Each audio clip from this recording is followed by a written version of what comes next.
इसके बाद हम अध्ययन करेंगे मिश्रण के अवयवों के पृथक्करण में कि जब किसी भी ठोस पदार्थ को किसी द्रव में मिला दिया जाए, अब चाहे वो ठोस उस द्रव में घुल जाए या वो ठोस उस द्रव में अघुलनशील हो, इसके आधार पे हम किस प्रकार से उस ठोस को उस द्रव में से अलग करेंगे।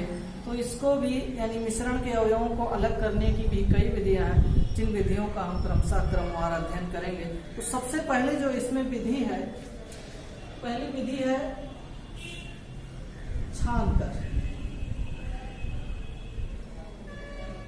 किस प्रकार से हम छानकर अलग करेंगे। अब छानने की बात आ गई तो आप एक चीज ये जान चुके होंगे कि छानकर ऐसे ही पदार्थों को अलग किया जा सकता है, यानी कि जब ठोस उस द्रव में अघुलनशील हो। तो जब भी कोई ठोस किसी द्रव में अघुलनशील हो तो हम उस अघुलनशील ठोस को उस द्रव में से छानकर अलग कर सकते हैं। फॉर एग्जाम्पल जल एवं रेत का मिश्रण, उदाहरण जल एवं रेत का मिश्रण।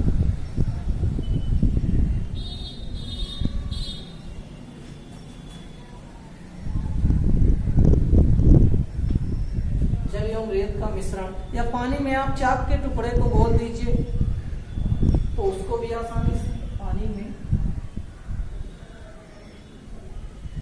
चाक का मिश्रण, उसको भी छान कर अलग किया जा सकता है, क्योंकि चाक भी पानी में अघुलनशील है। इसी प्रकार से बहुत से ऐसे ठोस हैं जो द्रव में अघुलनशील होते हैं। ऐसे ठोसों को उस द्रव से अलग करने के लिए हम छानने की विधि का उपयोग करते हैं। अब इसके बाद जो दूसरा है क्रिस्टलीकरण द्वारा।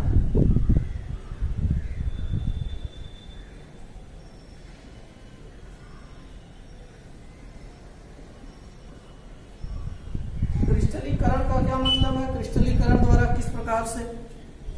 देखिए, क्रिस्टलीकरण की जो विधि है इसमें प्रायः जो ठोस पदार्थ होता है अशुद्ध होता है, और उस अशुद्ध ठोस से हम शुद्ध ठोस प्राप्त करने के लिए क्रिस्टलीकरण की विधि का उपयोग करते हैं। तो क्रिस्टलीकरण की विधि में होता क्या है कि इसमें द्रव को वाष्प के रूप में इकट्ठा कर लिया जाता है, और उसमें जो ठोस में घुलनशील द्रव में अशुद्धियां होती हैं वो अशुद्धियां भी उसके साथ दूर हो जाती हैं। क्रिस्टलीकरण विधि के द्वारा कौन से पदार्थों को आप अलग कर सकते हैं, कौन से।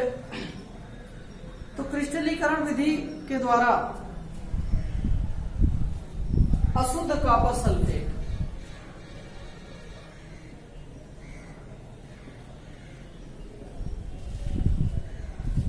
अशुद्ध कॉपर सल्फेट से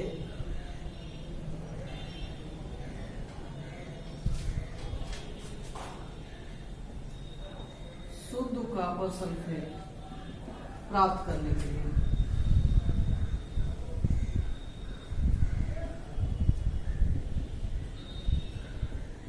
अशुद्ध कॉपर सल्फेट से शुद्ध कॉपर सल्फेट प्राप्त करने के लिए हम इसी विधि का उपयोग करते हैं।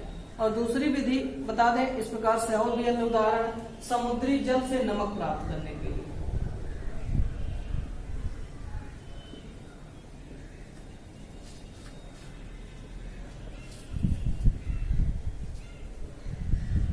आप जानते होंगे समुद्री जल से नमक प्राप्त करने में भी जो विधि प्रयोग में लाई जाती है वो विधि क्रिस्टलीकरण कहलाती है। और उसमें क्या करते हैं कि समुद्री जल को छोटी छोटी क्यारियां बनाकर उसमें इकट्ठा कर लिया जाता है, और धीरे धीरे उसमें से जो जल की मात्रा होती है वो वाष्पित होकर निकल जाती है, और बाद में NaCl यानी साधारण नमक के जो क्रिस्टल होते हैं वो आपको क्रिस्टल के रूप में प्राप्त हो जाते हैं। इस क्रिया को ही क्रिस्टलीकरण कहते हैं। इसी प्रकार से अशुद्ध कॉपर सल्फेट में से शुद्ध कॉपर सल्फेट प्राप्त करने की विधि का उपयोग क्रिस्टलीकरण भी कहलाता है। अब इसके बाद अगला जो है वाष्पीकरण द्वारा।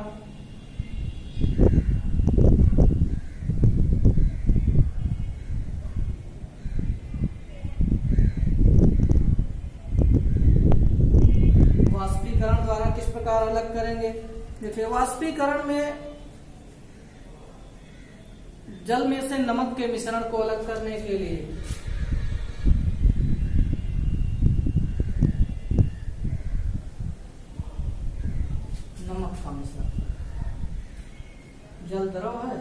और नमक ठोस है। समुद्री जल से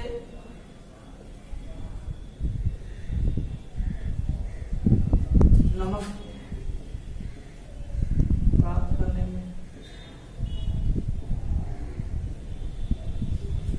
तो ये सब उदाहरण है। इसके वाष्पीकरण द्वारा किस प्रकार आप अलग कर सकते हैं। जल और नमक का आप मिश्रण ले लीजिए। जल द्रव है, नमक ठोस है, द्रव में ठोस का मिश्रण है। तो इसमें जितना भी आप उदाहरण पढ़ेंगे, इसमें एक पदार्थ ठोस है, दूसरा द्रव है, क्योंकि हमने अलग कर लिया है ठोस में द्रव के मिश्रण को, और उसी का उदाहरण यहाँ आपको बताया जाए। तो जल में नमक का मिश्रण है। अगर आप दोनों मिश्रण को गर्म करेंगे तो जल धीरे धीरे वाष्पित होकर निकल जाएगा और बाद में नमक बच जाएगा। तो जल वाष्पित होकर निकलने की क्रिया ही वाष्पीकरण कहलाती है। समुद्री जल से नमक प्राप्त करने में अभी आपको बताया गया कि क्रिस्टलीकरण विधि भी उसी प्रकार से और वाष्पीकरण भी, दोनों में अंतर क्या है। मिश्रण को यानी कि जो समुद्र जल में अनेक प्रकार के लवण, खारे लवण घुले होते हैं, उन्हीं प्रकार से नमक का निर्माण होता है उन्हीं के मिलने से। तो जो लवणीय जल होता है उसमें जल की मात्रा वाष्प बन के ऊपर निकल जाती है, इसी क्रिया को वाष्पीकरण कहते हैं। और जो ठोस के क्रिस्टल नीचे नमक के बचे रहते हैं उसको क्रिस्टलीकरण कहते हैं। यानी दोनों विधियों में, वाष्पीकरण की विधि में हम जल के वाष्प बनने के उदाहरण का उपयोग करेंगे और क्रिस्टलीकरण विधि में हम नमक के क्रिस्टल बनने के उदाहरण का उपयोग करेंगे। तो इस प्रकार से ये दोनों विधियों में उपयोगी हो जाते हैं। अब इसके बाद अगली जो विधि है वाष्पीकरण के बाद अगली विधि है अपकेंद्रीकरण या अपकेंद्रीय विधि।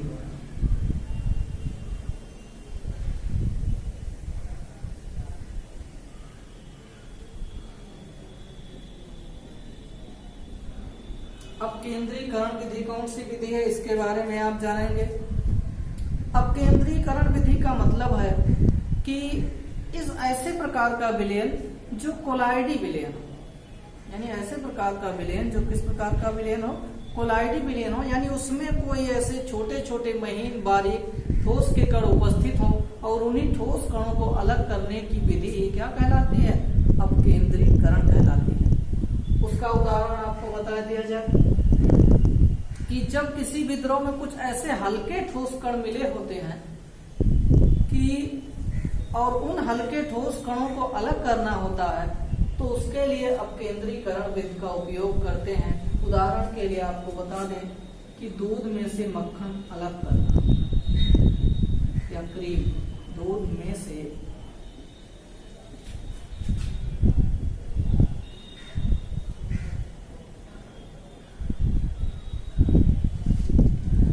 क्रीम अलग करना, ये किसका उदाहरण है, अपकेंद्रीकरण क्रिया के द्वारा किया जाता है।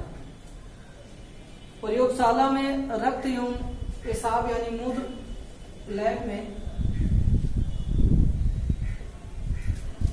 रक्त एवं मूत्र के जांच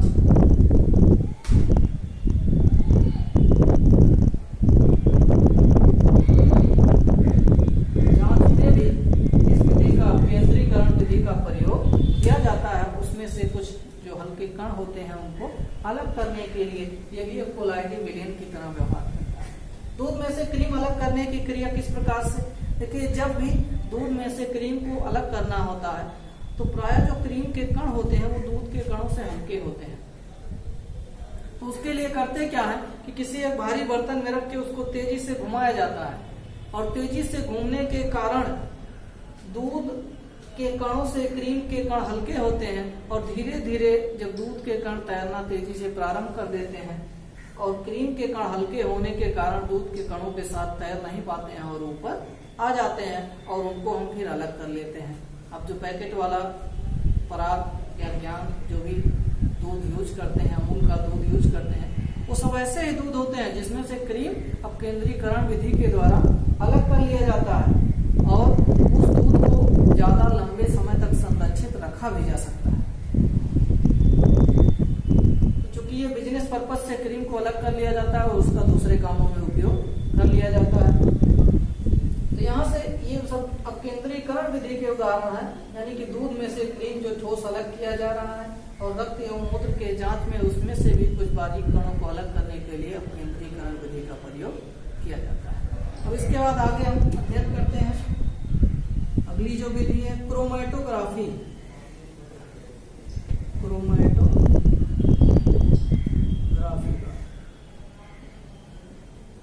क्रोमैटोग्राफी का मतलब है, किसी भाषा में क्रोम का मतलब या क्रोमैटो का मतलब होता है रंग से, यानी कि रंगों को अलग करने की विधि जो होती है वो क्रोमैटोग्राफी कहलाती है। यानी कि रंग में जो ठोस प्रकार के अवयव या अलग अलग प्रकार के रंग मिलकर एक विलयन का निर्माण करते हैं। मान लीजिए जैसे स्याही है, अब स्याही में दो प्रकार के नीले और काले रंगों का मिश्रण तैयार कर दिया गया तो एक प्रकार की स्याही बन गई। लेकिन जब आपने मिश्रण डाला उसमें नीले रंग का और काले रंग का, तो दोनों का मिश्रण जब विलयन तैयार किया गया तो उसमें दोनों का मिश्रण एक नए रंग का विलयन यानी स्याही तैयार हो गई। तो उस स्याही में से उन रंगों को यानी जिन जिन रंगों को डाला गया है, काले और नीले रंग को या किसी भी अन्य रंग को, उसको अलग करने की विधि जो होती है वो क्रोमैटोग्राफी कहलाती है। और क्रोमैटोग्राफी के द्वारा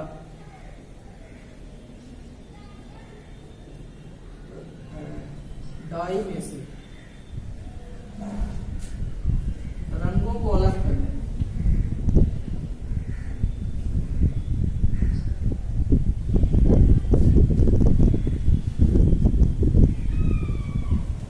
डाई में से रंगों को अलग करने की जो विधि है वो क्रोमैटोग्राफी कहलाती है। यानी अगर कोई ऐसा विलयन है, कोई ऐसा मिश्रण है जिसमें विभिन्न प्रकार के रंगों का मिक्सचर है तो उसको क्रोमैटोग्राफी विधि के द्वारा अलग करते हैं। अब इसके बाद बात करते हैं अगला जो है आसवन द्वारा।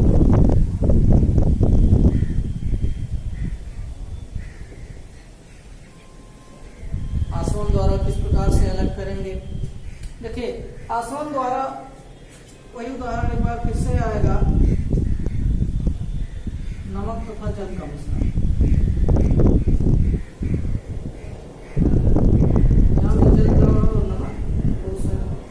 तो नमक और जल के मिश्रण को भी हम आसवन विधि के द्वारा अलग कर सकते हैं। तो इसमें क्या करेंगे कि मिश्रण को गर्म करेंगे और गर्म करने के बाद जो वाष्प निकलेगी, वाष्प निकलने के बाद उस वाष्प को ठंडा करेंगे तो जल अलग हो जाएगा और नमक आपका अलग बचा रह जाएगा। इसी क्रिया को यानी कि जल के मिश्रण को गर्म करके वाष्प में बदल के और वाष्प को बदल के पुनः ठंडा करने की क्रिया है क्या कहलाती है? आसवन कहलाती है। तो ये जो सब उदाहरण है आपके कि जब किसी भी ठोस में किसी भी द्रव को मिलाया जाता है या किसी भी द्रव में किसी ठोस को मिलाया जाता है तो उसको कैसे अलग करेंगे, उसको अलग करने की ये सारी विधियां हैं और इन्हीं विधियों के द्वारा अलग किया जा सकता है। अब इसके बाद जो तीसरा पॉइंट है, पहले हमने अध्ययन किया दो ठोसों का मिश्रण, फिर उसके बाद एक ठोस और एक द्रव का मिश्रण। अगर दोनों अवयव द्रव हो यानी मिश्रण के दोनों अवयव क्या हो? द्रव हो, तो उन दोनों द्रवों में से दोनों द्रवों को कैसे अलग किया जाता है ये इसके बारे में हम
दो या दो से अधिक द्रवों के मिश्रण का पृथक्करण, कि जब कोई ऐसा मिश्रण हो जिसमें केवल और केवल द्रव ही मिलाए गए हों, यानी चाहे वो दो द्रव हो या दो से अधिक द्रव हो, तो इस प्रकार के मिश्रण में से हम दोनों द्रवों को कैसे अलग करेंगे।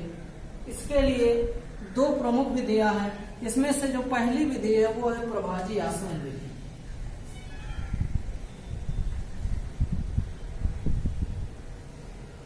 प्रभाजी आसवन,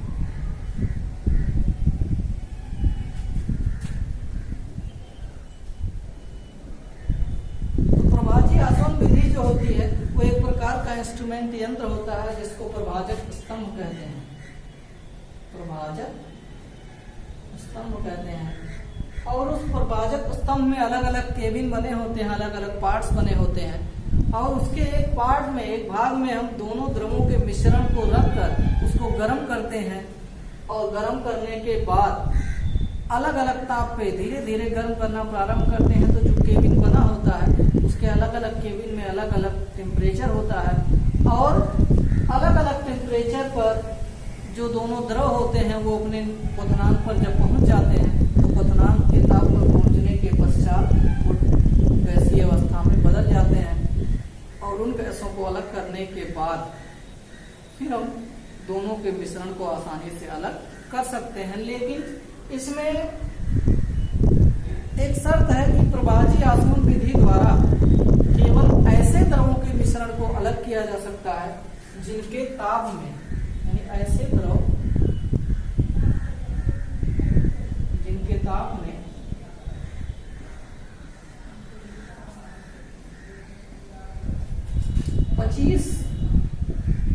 कम से कम 25 केल्विन या 25 डिग्री सेंटीग्रेड का अंतर होना चाहिए, का अंतर।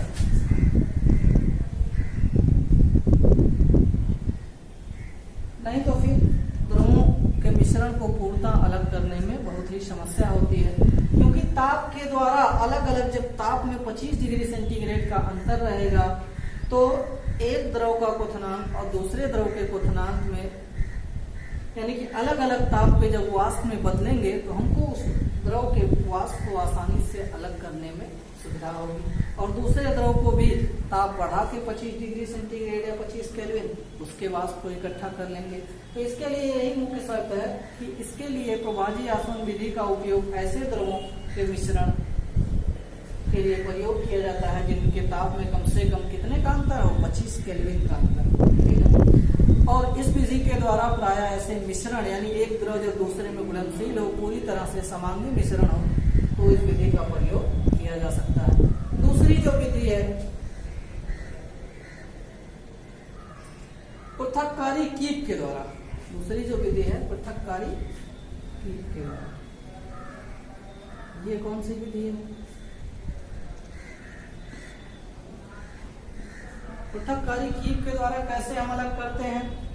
देखिए, पृथक्कारी कीप का ये मतलब होता है कि इस कीप के द्वारा ऐसे मिश्रण को अलग किया जाता है, प्राय ऐसे द्रवों के, जब किसी एक द्रव में दूसरा वाला जो द्रव है वो पूरी तरह से घुले ना, यानी दोनों द्रव पूरी तरह से एक दूसरे में अमिश्रणीय हो, यानी कि घुल नहीं सकते हैं। जैसे पानी और तेल, पानी और सरसों का तेल अगर आप ले लीजिए,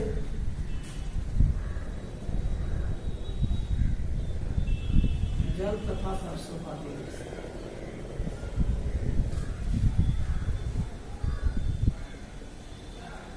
जल तथा सरसों का तेल, या जल तथा पेट्रोल ले लीजिए, मिट्टी का तेल ले लीजिए, ये सभी उदाहरण हैं।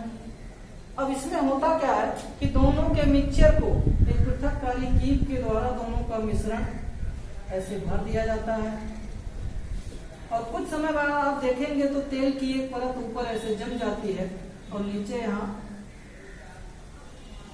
कोई बर्तन रखा होता है, और उस बर्तन में आप इस कीप में जो टोटी लगी होती है उसको खोलकर नीचे मान लिया जल है और ऊपर क्या है, तेल इकट्ठा हो गया। तो धीरे धीरे जब हम इस कीप को ओपन करेंगे, खोलेंगे, तो पहले पानी ही वाला हिस्सा नीचे गिरेगा, और जैसे ही पानी वाला हिस्सा नीचे गिरेगा तेल वाला हिस्सा भी नीचे आता जाएगा, और जब पूरा पानी गिर जाएगा तो हम इस टोटी को इसको बंद कर देंगे और ऊपर तेल बचा रह जाएगा और नीचे वाले डिब्बे में जल इकट्ठा हो जाएगा। तो इसी प्रक्रिया को हम कहते हैं पृथक्कारी या फनेल के द्वारा हम आसानी से अलग कर सकते हैं तेल और जल के मिश्रण को, चाहे वो मिट्टी का तेल हो, चाहे पेट्रोल हो, चाहे सरसों का तेल हो। अगर वो पानी में मिला हुआ है तो पृथक्कारी कीप के द्वारा हम आसानी से अलग कर सकते हैं।